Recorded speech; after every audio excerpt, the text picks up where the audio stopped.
Just a month ago, we had Dr. Haim Ginott of the New York University Graduate Department of Psychology, and he was talking on our program about conversing properly with children.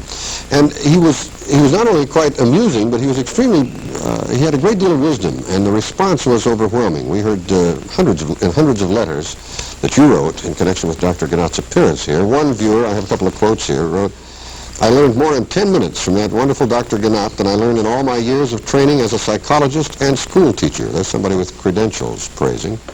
Another wrote, "We cannot recall the last time anyone has so delighted and instructed us at the same time as did Dr. Ginott." Well, we asked to have him come back, and he consented to, and we're very happy to have Dr. Ginott with us again this morning.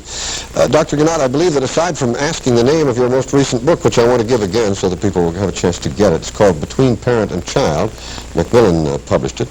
The question most frequently raised, aside from that one, I think the questions had to do with relating to their children, parents relating to their children, and particularly in the exercising of control. It appears that some people may be a little bit afraid of their children, and I want to ask you if you think they need to be, and what you think might be the best, if you have any overall principles to suggest to parents in dealing with their children.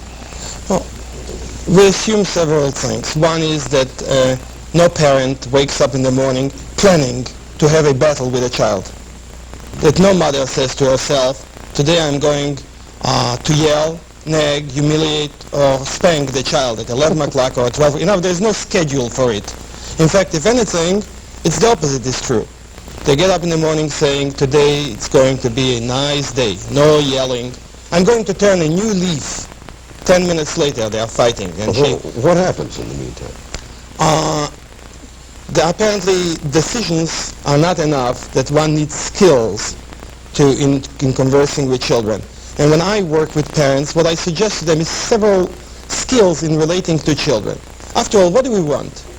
If we would like to summarize in a short sentence, what do we want to educate the children to? I would say we want them to be human beings.